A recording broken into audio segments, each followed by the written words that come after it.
প্রতিহিংসা রাজনীতি বন্ধ হোক। এই জোট আগামীতে সরকার গঠন করবে আল্লাহর মেহেরবানি। প্রত্যেক দলেই বেশি সিট চায়, তো সিট তো 300, সবাই বেশি দিলে তাহলে তো বন্টন করা যায় না। যাই হোক, আলহামদুলিল্লাহ সেটা আমরা শেষ করতে পেরেছি।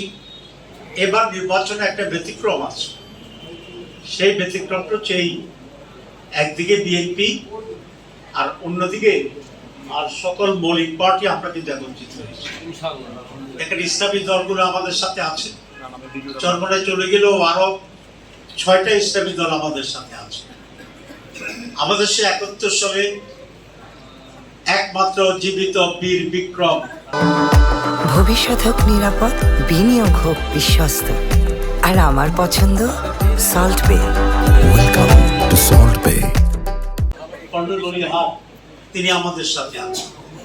জুলাই বিপ্লবের যারা প্রধান পুরোধান, সেই নাহিদ হাসনাতরা এনসিপি যেটা করছে, তারা আমাদের সাথে আছে। শুধু আমাদের জোটটি হচ্ছে পুরা জাতিকে প্রতিনিধিত্ব করছে আজকে, এবং আমরা খুবই আশাবাদী এদেশের মানুষেরা, যুবকেরা, 4 কোটি যুবক আমাদের সাথে আছে, যাদেরকে গত জুলাই বিপ্লব এটা প্রতিনিধিত্ব করেছে।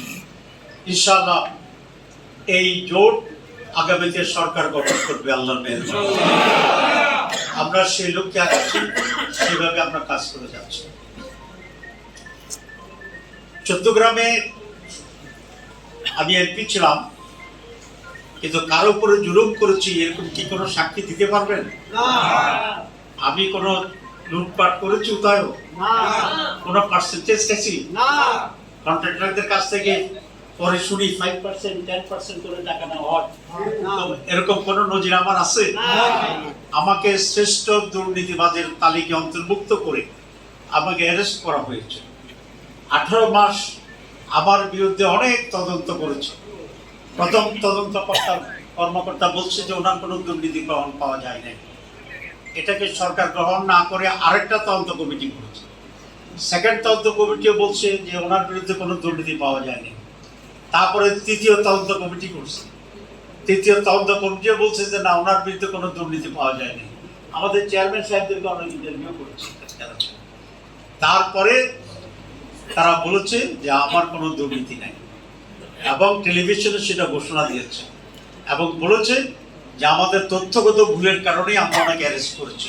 এটাকে ইংরেজিতে বলেছিল তারা মিস্টেক অফ ফ্যাক্টস। তো আলহামদুলিল্লাহ আমার দুর্নীতি পাওয়া যায়নি। এই রেকর্ড যখন জেলে, আর আমি যখন জেলে ছিলাম, সেখানে মদুদ সাহেব ছিলেন, আমাদের তৎকালীন জামাত মাওলানা মতিউর রহমান নিজামী সাহেব ছিলেন, অনেক সিনিয়র লিডার ছিল। মাগরিব নামাজ পড়ছি, এই সময় আমার চিঠিতে আসছে দুর্নীতি পাওয়া যায়নি।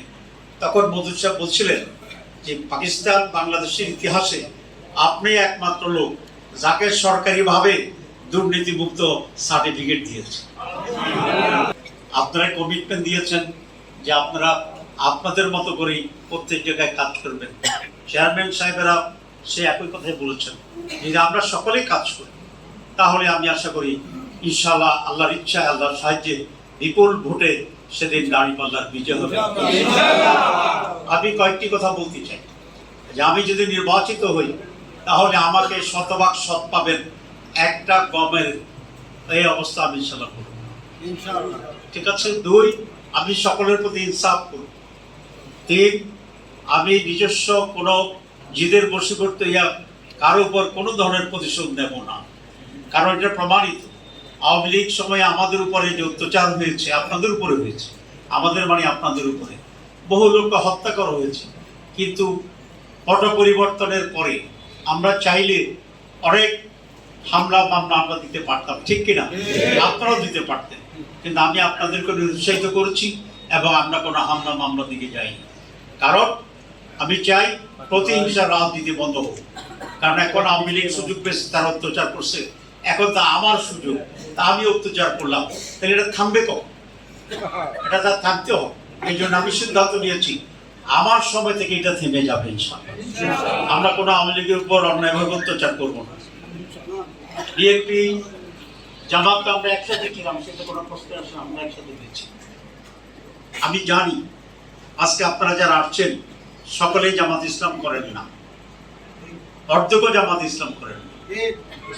যারা জামাত করেন তার বাইরে বেশি সংখ্যক মানুষ এখানে। আপনারা আসছেন তাহের ভাইকে সমর্থন দেওয়ার জন্য, ঠিক কিনা? ঠিক, এটা আমি জানি। আপনারা যদি সবাই জামাত ইসলাম করতেন তাহলে আমার এখানে মিটিং করার কোনো দরকার ছিল না। আমরা একটা সার্কুলার জারি করে দিতাম যে জামাতের পক্ষ থেকে তাহের ভাইকে ভোট দিতে হবে, আপনারা তো ভোট দিতে বাধ্য হইতেন যদি সব জামাত করতেন। কিন্তু আমি জানি যে আপনারা সকলে জামাত করেন। আমি আপনাদেরকে প্রতিশ্রুতি দিচ্ছি, আমি যদি আবার নির্বাচিত হই, আমি দলীয় দৃষ্টিকোণ থেকে আপনাদের কাউকে বিবেচনা করব না। আমি আমার লোক হিসাবে আপনাদের বিবেচিত করব ইনশাআল্লাহ। এবং আপনাদের সুখে দুঃখে সব সময় আমার সাধ্য মতো আমি আপনাদের পাশে থাকবো ইনশাআল্লাহ।